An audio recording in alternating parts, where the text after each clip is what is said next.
quiero traer a mención a un gran estratega, un estratega y conquistador histórico que era Alejandro Magno, o Alejandro el Grande. Fue rey de Macedonia, considerado faraón de Egipto, rey de Persia, el gran rey de reyes, apegado a sus dioses como los delfos. Discípulo de Aristóteles. Diógenes fue su ejemplo, gran conquistador, y nombró más de 70 ciudades con su nombre en las famosas Alejandrías. Su ideal era unir Asia con Europa. Y el tiempo no le alcanzó.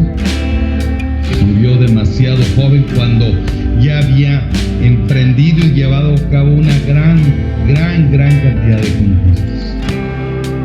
Él decía, en un ciclo que él estableció, decía, sin conocimiento la habilidad no se puede enfocar. Sin habilidad la fuerza no puede ser ejercida, y sin fuerza el conocimiento no puede ser aplicado. Esto nos lleva a establecer el esquema del ciclo de liderazgo que manejaba el gran rey de reyes. Conocimiento, desarrollo de habilidad y fuerza. Antes de morir, encontrándose al borde de la muerte, pidió a sus generales sus 3 últimos deseos.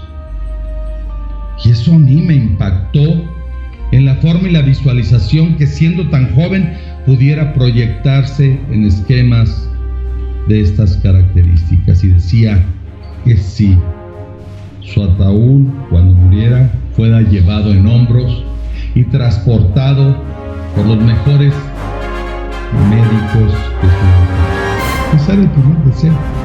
El segundo deseo decía que los tesoros que había conquistado, plata, oro, piedras preciosas, fueran esparcidos por el camino en el recorrido hacia su tumba. Que los esparcieran. Todo el mundo asombrado, pero todavía venía el tercer deseo de Alejandro: que sus manos quedaran balanceándose fuera del ataúd, en el aire y a la vista de todos. Esto causó un gran desconcierto y muchas expectativas. ¿Un capricho más de Alejandro? ¿O simplemente dejarnos algo como legado histórico para toda la humanidad? Y en este ciclo de actuación de líder, uno de los generales se acerca y le pregunta: Señor, ¿y para qué quieres que tu ataúd sea cargado por los mejores médicos de la época? Dice Alejandro: muy fácil, para que nos demos cuenta que ni siquiera los mejores médicos pudieron rescatarme. La muerte llegará, y no importa qué hagas, llegará. El número 2, bueno, pero ¿por qué los tesoros que habías conquistado con tan esmero, fuerza, trabajo, dedicación de oro, plata, piedras preciosas, quieres que sean esparcidos por el camino hacia su tumba? Dice, esto nos demuestra, dice Alejandro, esto nos demuestra que nada nos llevaremos. Y en el camino, una vez que hayamos fallecido, se perderán y no sabremos qué pasó con ellos. Bueno, pues el tercer deseo sí verdaderamente me impacta. ¿Por qué quieres que tus manos queden fuera del ataúd, balanceándose afuera del mismo a la vista de todos? Dice, con esto quiero decir que me voy con las manos vacías. Nada mío.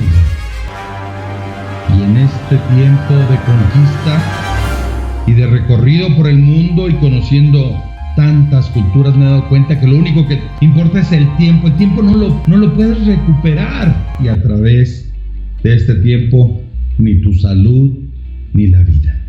El tiempo perdido se ha ido. Pero lo más importante es la actitud para con tu gente.